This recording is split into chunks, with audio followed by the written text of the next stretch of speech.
Hola querida familia, hola querida gente, ¿cómo va? Espero que bien. Bueno, espero que no se corte, espero que no me brillen tanto los lentes como ayer, que me han dicho. Espero que se esté escuchando bien y que la música de fondo no interrumpa, sino que bueno, este espacio con Biblia en mano, Lo estuve pensando, así como el año pasado era un poco la catequesis en criollo, podría ser con Biblia en mano, porque tratamos de utilizar, de agarrar este libro sagrado para nosotros los católicos, para los cristianos, que es la Biblia, ¿sí? Así que bueno, te invito a ponerte en presencia del Señor. Vamos a hacer una oración pidiendo al Espíritu Santo que venga y que descienda sobre nosotros. Hoy el tema de hoy es espectacular, se llama Jesús fundó una o muchas iglesias. Recordemos que la intención de esto es profundizar en la fe que tenemos, es agarrar un poquitito más la Sagrada Escritura. Segundo, no dejarnos arrastrar por las corrientes, y también amar lo que somos, no tener miedo, no avergonzarse del Evangelio, de la buena noticia que hemos recibido. Bueno, por eso invocamos al Espíritu Santo, que es el que nos permite este encuentro. Ven Espíritu Santo, llena los corazones de tus fieles y enciende en ellos el fuego de tu amor. Envía, Señor, tu Espíritu para darnos nueva vida y renovará la faz de la tierra. Oh Dios, que ha instruido los corazones de tus fieles con la luz del Espíritu Santo, danos a gustar de todo lo bueno, gozar siempre de tus divinos consuelos. Por Jesucristo nuestro Señor. Amén. Dios te salve María, llena de gracia, el Señor es contigo. Bendita tú eres entre todas las mujeres y bendito es el fruto de tu vientre Jesús. Santa María, Madre de Dios, ruega por nosotros pecadores, ahora y en la hora de nuestra muerte. Amén. San Jerónimo, ruega por nosotros. Ave María Purísima, sin pecado concebido. En nombre del Padre, del Hijo y del Espíritu Santo. Amén. Bueno, el tema de hoy es espectacular. Jesús fundó una o muchas iglesias. Saludamos ahí a Rita, ya que se conectó, a Sandra de Reñú, de San Genaro, a Erika Yelén, a la Aye, que estamos dando las frazadas que ya nos dieron, y el merendero también, los 5 merenderos que atendemos acá en Coronda, que son un poquitito más de 300 chicos. Bueno, gracias a la movilización de muchos corazones por el Espíritu Santo, pero también de Ayelén, Silvio y ahí Amor en Acción, juntaron unos 651 litros. Y también una mini campaña de frazada que estuvimos dando para los fríos más duros que se van a venir, ¿sí? Saludamos a Mabel Flora, de ahí de Centeno, Sole González, una santaza, la Sole y nadie más, creo. Sole González. Bueno, estamos tratando de iniciar. Agarrar Cari Gauna, saludos. Dice: querido hermanos, hoy el tema es espectacular. ¿Jesús fundó una o muchas iglesias? Díganme si se corta, si no se corta, si se me escucha bien, o me brillan mucho los lentes. Bueno, hay un problema de luminosidad, ¿sí? Bueno, el otro día, o muchas veces nos encontramos a lo largo del día, a personas que son católicas y que dicen que solo Cristo salva, incluso personas que vienen a misa. Cristo salva, las iglesias no salvan. Porque todos los caminos llevan a Dios. ¿Se escucha bien? Esto no es interferencia, sino que soy así nomás. Para los que me conocen, es normal que me vea así. Y los que no me conocen, no está descompuesto tu teléfono ni tu internet. Soy así nomás. Así que bueno. Y dice por ahí la gente: Cristo salva, solo salva Cristo. La iglesia no salvan, todos los caminos llevan a Dios. Pero ¿cómo va? Y Javier Riposati también. Bueno. Vamos todos al mismo, vamos a Él por distintos caminos. Da lo mismo una religión que la otra. Y bueno, y nos tenemos que preguntar cuando escuchamos a esa gente, cuestionarlos bien, de hacerle una cuestión, una pregunta. Vos siendo inteligente, conocedor de la Biblia, podés decir que estas verdades son a media. Es verdad que Jesús es el Señor y Salvador, pero no es verdad que la iglesia no tiene ninguna importancia. Si no, no me hubiese hecho cura.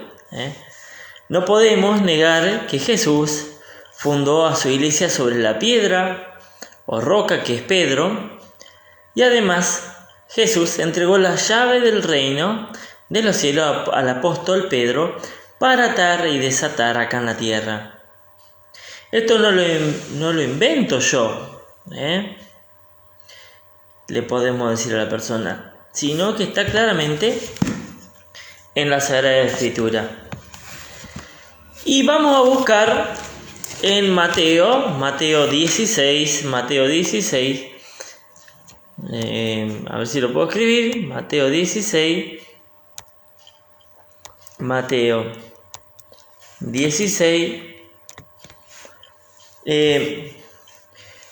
13, versículo 13 al 19, lo leemos y dice así. Ahí te lo dejo. Mateo 13. En la mitad del libro tiene una cuestión teológica para los que conocen profundamente la estructura del Evangelio según San Mateo. Este pasaje se encuentra a la mitad. Después de esto empieza el relato, el anuncio de la pasión. Fíjense qué importante que es este relato, que ya Jesús estaba sabiendo, ¿sí? Por boca de ellos, cuán grande era la fe de ellos y a quién le iba a dejar. Mateo 16, vamos a buscar, dice así, versículo 13. Al llegar a la región de Cesarea de Filipo, Jesús preguntó a sus discípulos: ¿qué dice la gente sobre el Hijo del Hombre? ¿Quién dice que es? Ellos le respondieron: unos dicen que es Juan el Bautista, otros Elías, y otros Jeremías o alguno de los profetas. Y ustedes, les preguntó: ¿quién dicen que soy yo? Tomando la palabra, Simón Pedro respondió: tú eres el Mesías, el Hijo de Dios vivo. Y Jesús le dijo: feliz de ti, Simón, hijo de Jonás, porque esto no te lo ha revelado ni la carne ni la sangre, sino mi Padre que está en el cielo. Y yo te digo: tú eres Pedro, y sobre esta piedra edificaré mi iglesia, y el poder de la muerte no prevalecerá contra ella. Yo te daré las llaves del reino de los cielos. Todo lo que ates en la tierra quedará atado en el cielo, y todo lo que desates en la tierra quedará desatado en el cielo. Palabra del Señor. Gloria a ti, Señor Jesús.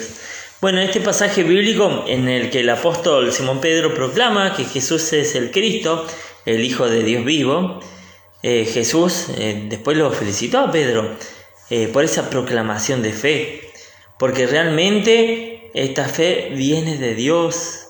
Esto no te lo reveló ni la carne ni la sangre, sino Dios. El fe que viene de Dios. Patricia Núñez, le saludamos. Marta Duarte, Oscar Suárez, Malu, se me fue, Elena Ríos. Bueno, y seguimos. Dice, sino que Dios se lo reveló. Luego dijo algo muy importante, si buscamos ahí en la Sagrada Escritura: y ahora yo te digo, tú eres Pedro, que significa piedra, y sobre esta piedra edificaré mi iglesia. Ahí pega la vuelta el dedo de Jesús. Una vez alguien me dijo que, bueno, le decía al padre Panigo, ¿no es cierto? Al padre Panigo, tú eres Pedro y sobre esta piedra edificaré mi iglesia. Dice que Jesús dijo así, le dijo un pastor.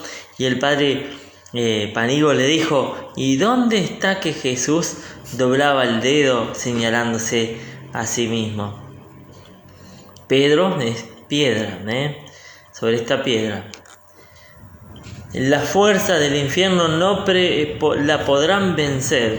Y todo lo que ataca quedará atado allá, que es absolver o condenar, porque los judíos tenían este vocablo que era atar, era lo mismo que condenar. Desatar es lo mismo que absolver. Si lo miramos de otra manera, de una manera más espiritual todavía, desatamos el pecado para atar el corazón a Dios, para que donde esté Él, esté yo, ¿sí? Nos liga con un amor grande. ¿Y qué quiso decir Jesús a Simón Pedro? Jesús da al apóstol Simón un nombre nuevo, piedra. Simón, hasta ahí le venía llamando Simón, después de esto le dice Pedro. El texto original en griego dice Petra, que significa roca, piedra. Quiere decir que el apóstol Simón tendrá la función de ser piedra o roca sobre la que Cristo fundará su iglesia. Como ya dijimos la otra vez, en un congreso misionero una vez dijeron, ¿qué iglesia queremos? Y uno tiene que preguntarse, ¿qué iglesia quiere Jesús? Porque la iglesia de Él, nosotros lo seguimos nomás, ¿sí? La conformamos. Así Pedro fue señalado por Jesús para ser la base visible de su iglesia en la tierra. Segundo, que Jesús también da a Pedro la autoridad de atar y desatar. Esto ya lo habíamos dicho, que significa declarar lo que está permitido y lo que no está permitido, condenar y absolver.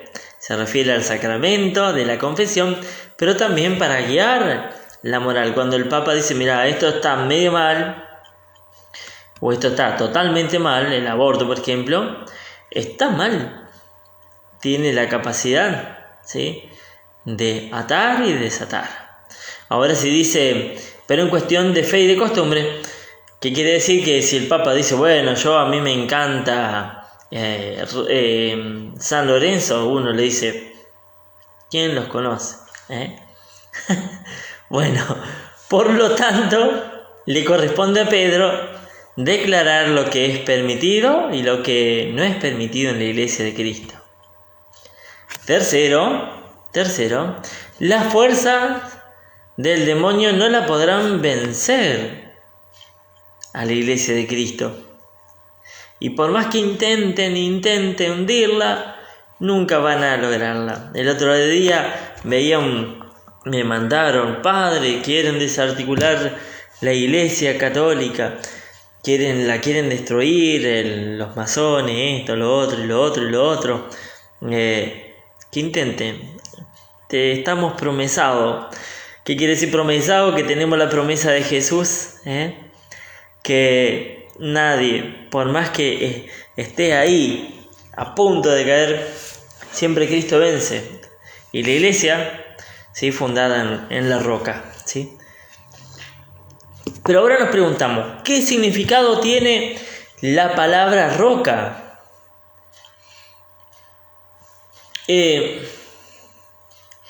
Porque podemos decir, la roca es Jesús y nadie más. Entonces, tenemos que leer el texto de nuevo.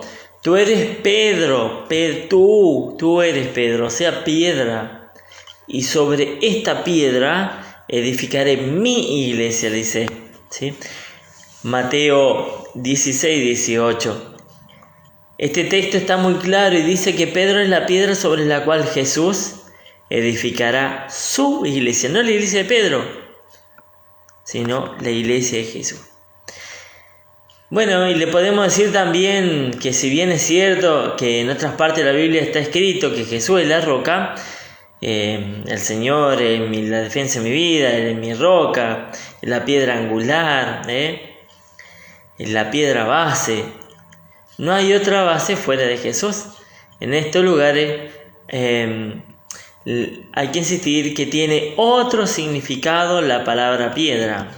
¿Sí? Veamos 3 ejemplos. Y todos bebieron la misma bebida espiritual, pues bebían de una roca espiritual y la roca era Cristo. Esa creo que está en Apocalipsis. En Apocalipsis. Esa roca espiritual, que es ejemplo de cuando el pueblo de Israel tenía sed en el desierto y Moisés pega, ¿sí?, con su bastón, ¿sí?, con su cayado pega y sale de la piedra el agua donde el pueblo podía beber. La piedra es signo de Cristo. Incluso en la cruz, cuando el soldado, que hoy celebramos hoy la primera víspera del Sagrado Corazón de Jesús, cuando el soldado atraviesa, le abre el corazón a Jesús y brota sangre y agua para alimentar a todo el pueblo peregrino. El bautismo y la Eucaristía, ¿sí? Una mirada muy linda. Segundo, que la base nadie la pueda cambiar. Y es Cristo mismo la base. La base está puesta. 1 Corintios 3:11 vamos a leer, ¿sí? Dice esto: la base nadie la puede cambiar y está puesta y es Cristo. Va a decir 1 Corintios 3:11. El tercer ejemplo: colocó en Sión una piedra de base, escogida, preciosa. Quien cree en él no queda defraudado. Primera de Pedro, la va a encontrar más o menos al final de la Biblia. Primera de Pedro 2:4 al 8. 2:4 al 8. No sé si quieren que le escriba. Se lo voy escribiendo los textos, lo voy comentando, o ustedes después los miran o lo van anotando. Me dicen. Saludamos ahí a Adriana Torres, a Pamela Ceballos. Bendiciones, Padre Gastón. Saludos. José Vera, mira, te extrañamos, José. Mari Peralta. Bendiciones, Padrecito Gastón. Allá, qué grande. Santa Rosa, Silvina y Berlín, siempre listo. Mari Peralta. Valeria Bersani, mirá qué grande, una genia. Oscar Suárez, gracias, realmente extraño. Santa Eucaristía, gracias, Oscarcito. Claudia Solís. Juancho Coronel, mirá qué grande, bendiciones. Y seguimos. Dice así: según estos textos, Cristo es piedra viva. Cristo es la base de la fe. Cristo es la piedra de más valor para los que creen. Y nosotros, creyentes, como piedras vivas, debemos entrar en la construcción del templo espiritual. Eso lo va a decir primera de Pedro 2:4. Ahora bien, estos textos dice que Jesús es la roca espiritual, es la piedra de base para los que creen, es la piedra angular del templo, es la piedra rechazada por los arquitectos, pero que es la piedra angular. Pero Jesús escoge a Pedro como piedra de su iglesia. Y una cosa es la piedra de la fe, que es Jesús, la piedra preciosa del templo espiritual, ¿sí? Porque nuestra fe va ahí a Jesús, pero Jesús elige, Él elige, no nosotros, Él elige Jesús a Pedro como piedra de su iglesia. No se refiere a una piedra espiritual, sino a una piedra visible de su iglesia en la tierra. Esta es la gran diferencia. Cristo, piedra espiritual, ¿sí? Porque por Él nos movemos, existimos, somos. Piedra visible de su iglesia en la tierra es Pedro, ¿sí? Entonces preguntamos, bueno, ¿y a dónde está? ¿Eso se perdió? Pedro falleció. ¿Y qué pasó? Bueno, y eso a través de la sucesión apostólica se fue dándose mandato y la iglesia lo ha llamado papas. Nuevamente, ¿qué pasa? O sea, ¿quién es Pedro hoy? ¿Sí? Esta función. Nuevamente, nos pueden decir, pero lo que Jesús dice de Pedro no vale para los papas de Roma. Podemos creer eso. Y meditando bien la Biblia, le podemos decir, nadie puede negar que ya en el Antiguo Testamento Dios quiso que su pueblo tuviera un centro visible, Jerusalén, el monte Sión.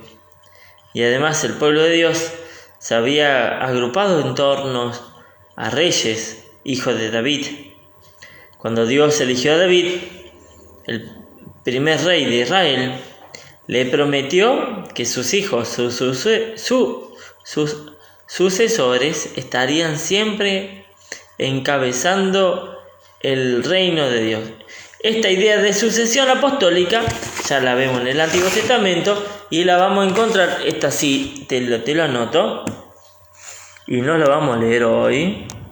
Esta la podés leer segunda Samuel, Samuel 7:16. Y esta promesa se verificó en Jesús. Dios el Señor le hará rey como su antepasado David, para que gobierne por siempre Israel, y su gobierno nunca terminará, va a decir. Entonces, ahí vamos a citar Lucas 1:32. Lucas 1:32. Bien. Bueno, Jesús eligió a Pedro para que sea para siempre la base visible de su iglesia, pero Pedro tenía que morir. Entonces, en adelante los sucesores de Pedro, los papas, Liliana Schulte. Hola, padre de Colonia Nueva, Humboldt, bendiciones. Bueno, gracias, Liliana. A lo largo, que van a ser los papas, serán uno tras otro cabeza visible de la iglesia.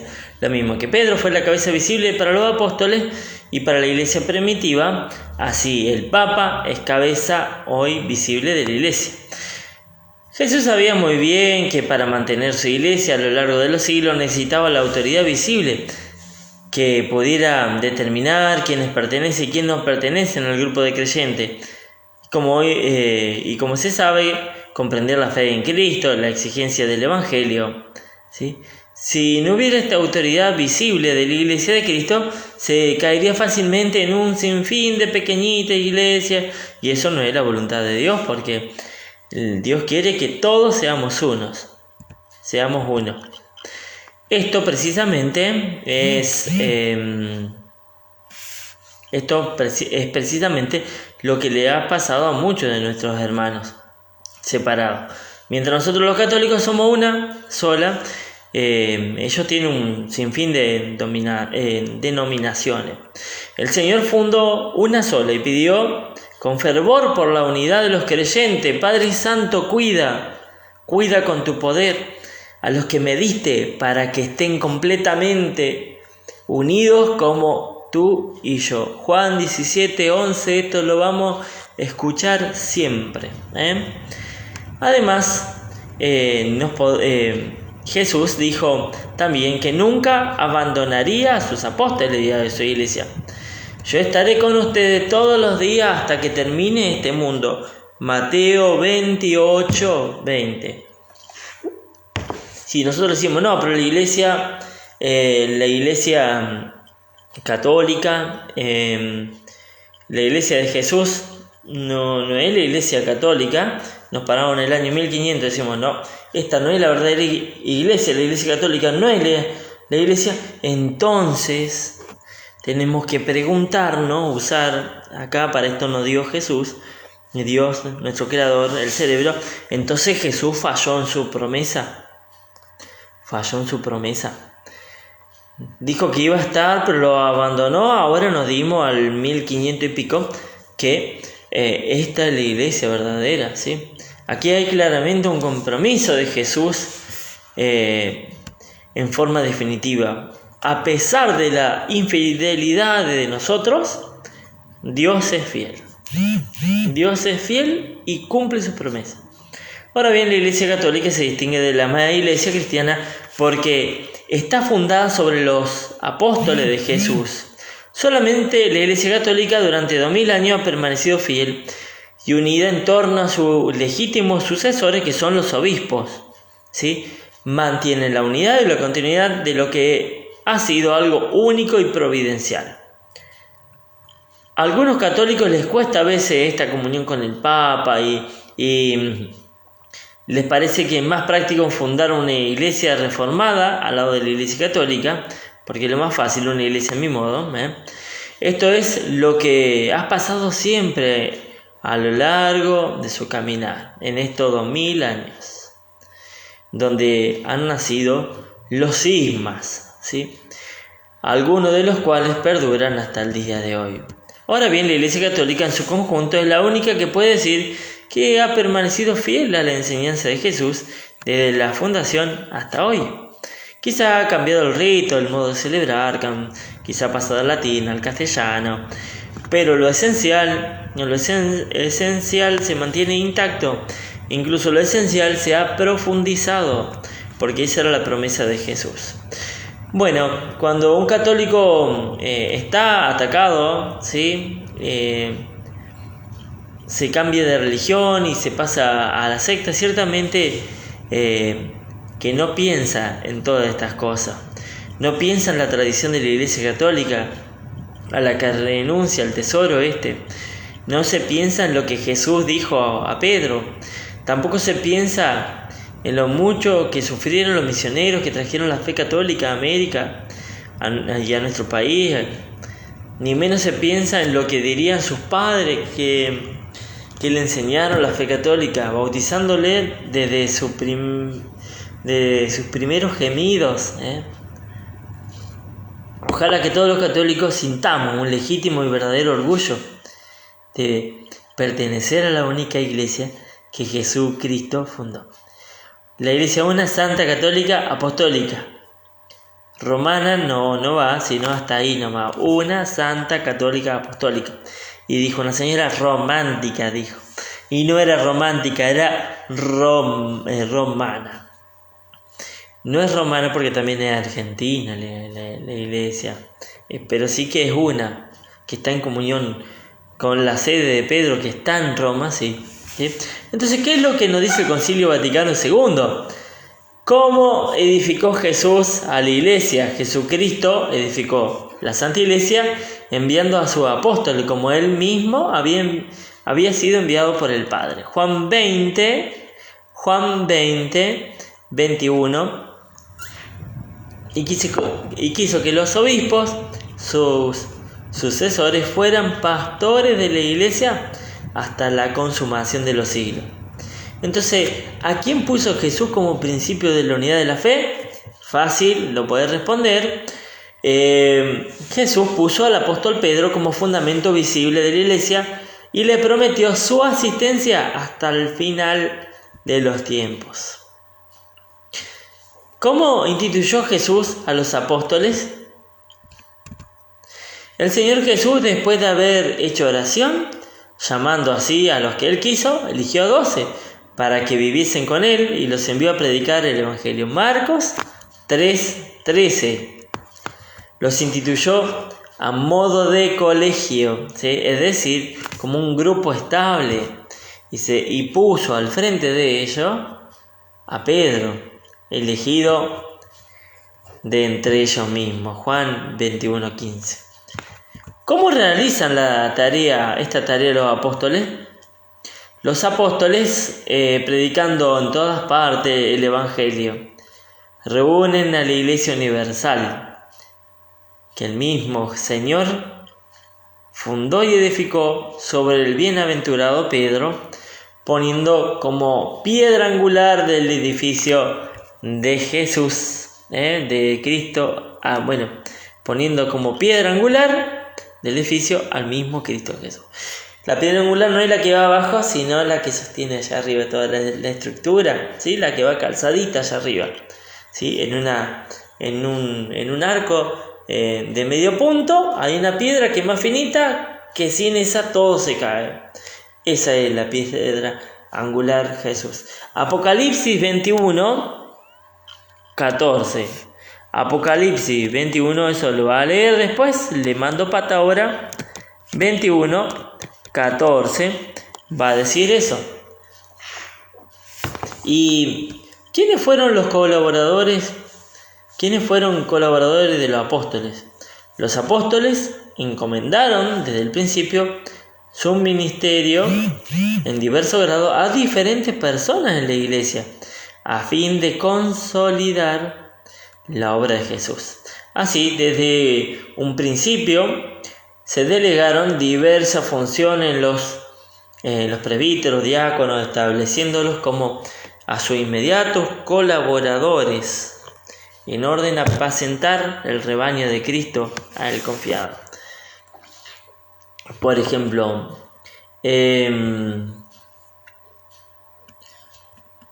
San Juan Crisóstomo,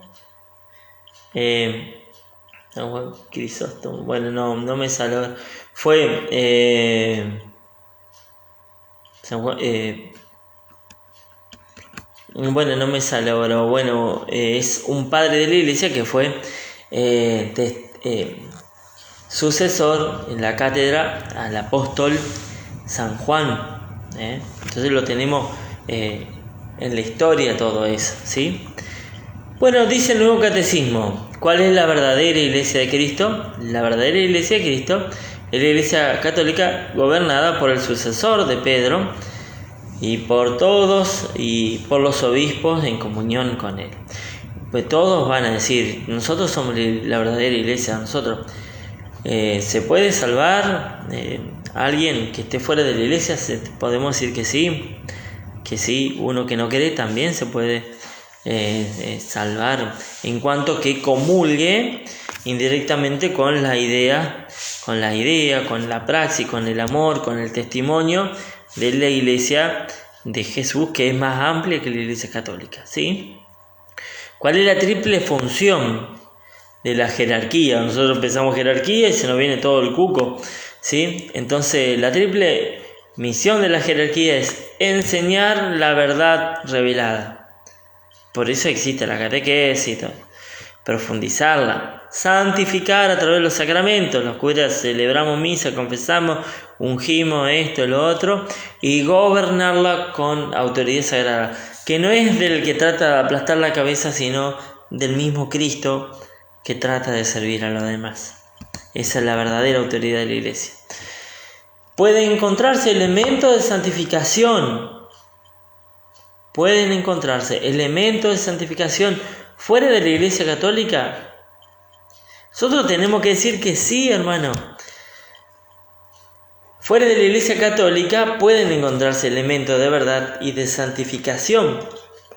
Pero la plenitud, ahí está la palabrita, la plenitud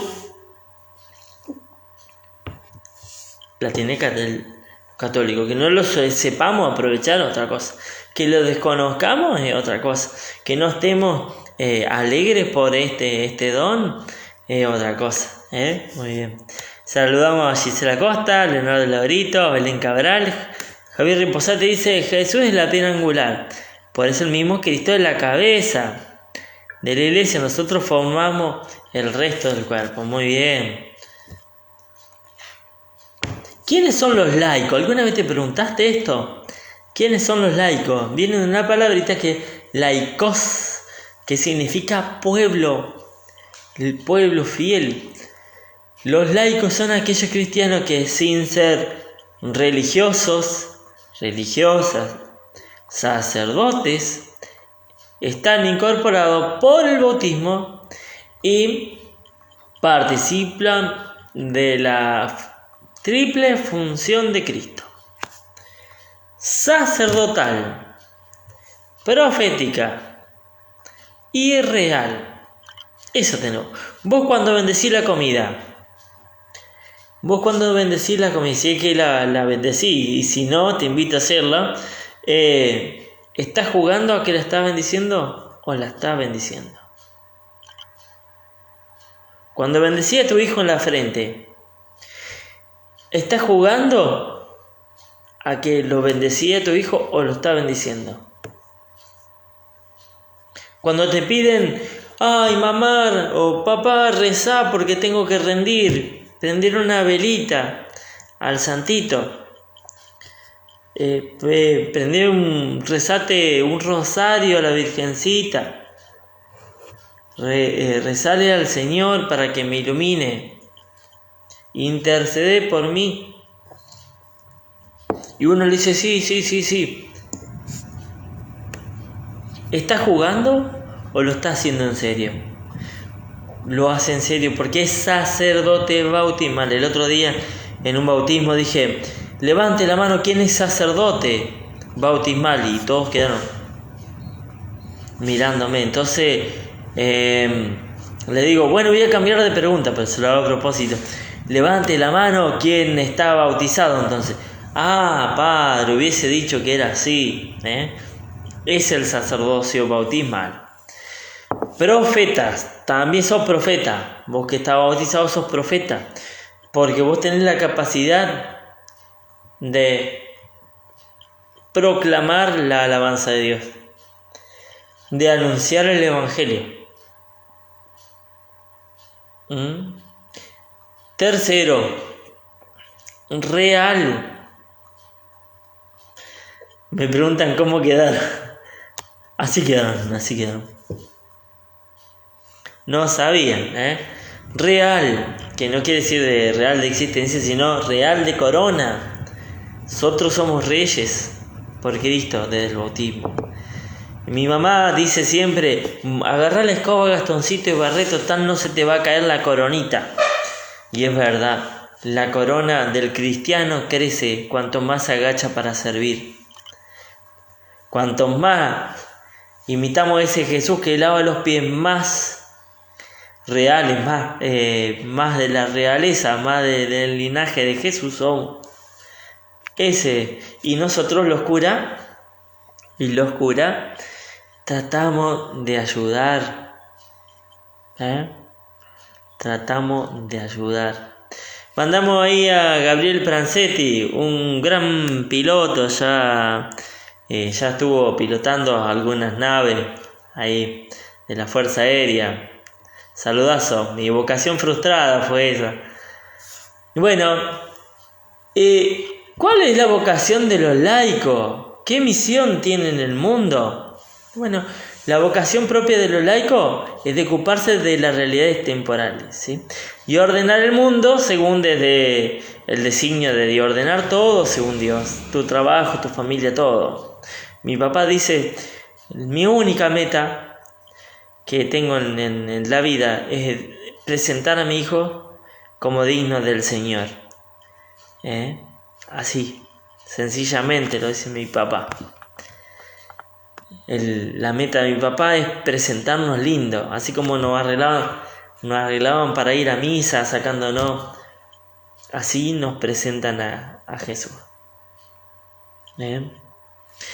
Bueno, ¿están también los laicos llamados al apostolado? Pero obvio, acá hay muchos de que se están llamados al apostolado, a colaborar con la tarea de los apóstoles, por eso se le dice apostolado.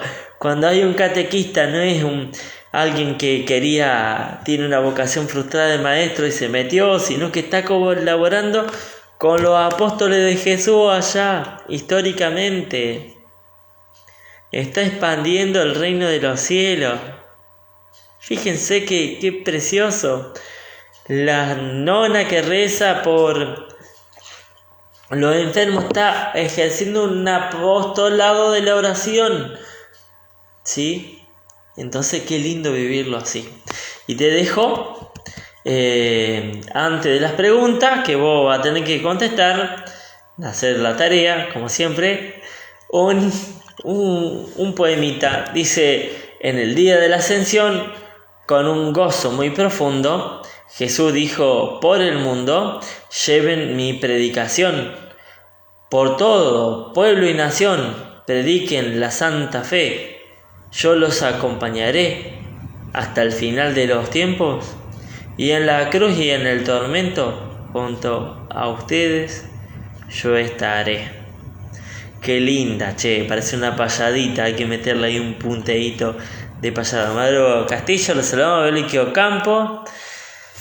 Mi misión es amar a mi prójimo, también entregando mi tiempo a Jesús de esta manera. Vos sabés, Mari, que me acuerdo siempre de María, la que íbamos a visitar, esta nonita que no se podía mover, pero sin embargo atendía a su hermana discapacitada en un ranchito muy humilde ahí en Santa Rosa, que por ahí no tenían para comer, y que vos les iba a visitar y les llevaba provista. Terrible. Dios lo vea eso, Dios lo vea. Ese va a ser tu entradita en el cielo. Cuestionario. Agárrate, Catalina, como dice. ¿Qué dijo Jesús en Mateo 16, 13 al 19? Aprendérselo a este textito. ¿Qué dijo Jesús en Mateo 16, 13 y 19? Segunda pregunta. ¿Qué le dice Jesús a Pedro? Tercera pregunta. ¿Qué significa atar y desatar? Cuarta pregunta. ¿Qué significa la palabra roca aplicada a Pedro? Quinta pregunta. ¿Quién es Pedro hoy? Sexta pregunta. ¿Qué acontecería si en la Iglesia Católica no hubiera autoridad visible? Séptima pregunta. ¿Cuál es la causa de las divisiones y subdivisiones de la Iglesia protestante? Octava pregunta. ¿Qué garantía de unidad nos da la comunión del Papa? ¿Qué garantía nos da la comunión con el Papa? ¿Qué garantía? Esta pregunta es hermosa, ¿sí? ¿Qué garantía de unidad nos da la comunión con el Papa? Está todo ahí, todo lo que vimos. Si querés, le pego una repasadita al coso. El martes, si Dios quiere, ¿sí? Si tenemos buen internet, a las 21. ¿Por qué a los curas no dicen padre? O nos pueden decir hermano, o nos pueden decir Gastón, o nos pueden... porque uno solo es el Padre. A nadie digas maestro, a nadie digas Padre, porque tienen un solo Padre, que es Dios. Bueno, con Biblia en mano, vemos por qué nos dicen muchas veces Padre a nosotros. ¿Cuál es la tradición y cuál es lo que nos enseña la Sagrada Escritura? Bueno, no te lo pierdas. Saludo ahí a mi tía Ana, a Lina Schulte, dice amén de colores. Cursillista. Rosana Rodríguez, la saludamos. Y a ver si me faltó alguien más de saludar. Nora Ríos, Analía Tarragona, Pablo Bravo. Gisela Moscardini dice: gracias Padre Gastón, siempre tan interesantes los temas tratados. Bueno, gracias. Antonia Gauna, bendiciones Padre Gastón. Gracias por tus palabras, bendiciones, dice Valeria. Dice Mari Peralta, me emocionaste, Gastoncito. María ya es un santo, no un ángel. También lo vamos a tratar a eso. Es un santo en el cielo. Hola, pasame la respuesta de la pregunta 6. No te puedo pasar la respuesta si no te puedo pasar la pregunta. Maquel Martínez. Te paso de nuevo la 6. 1, 2, porque no la tengo con número. 1, 2. ¿Qué acontecería si no hubiera autoridad visible en la iglesia? Diego Luis, un gran camionero que predica el Evangelio. Gastón Fenómeno, gracias Diego. Y Pablo Bravo, gracias Padre Gastón. Bueno, Dios te salve María, llena de gracia, el Señor es contigo. Bendita tú eres entre todas las mujeres, y bendito es el fruto de tu vientre Jesús. Santa María, Madre de Dios, ruega por nosotros pecadores, ahora y en la hora de nuestra muerte. Amén. Sagrado Corazón de Jesús, en vos confío. Hoy quiero que cumplí con todo. Algunos me dijeron que se cortaba anoche. Bueno, creo que arreglamos. Que me brillaban los lentes anoche, que no me veían los ojos. Bueno, también creo que lo arreglamos. Que no se escuchaba bien, también lo arreglamos. Una de las integrantes me dice: Padre, afeítese. Me afeité también, así que creo que lo dejé complacido a todos, espero que a Dios sobre todo. Mabel Flora dice: gracias por tu sencillez de palabras, qué fácil de entender. Y Nelly Teresita también le mandamos saludos. Bueno, bendecido descanso, que sueñe con los angelitos, que Dios te bendiga mucho.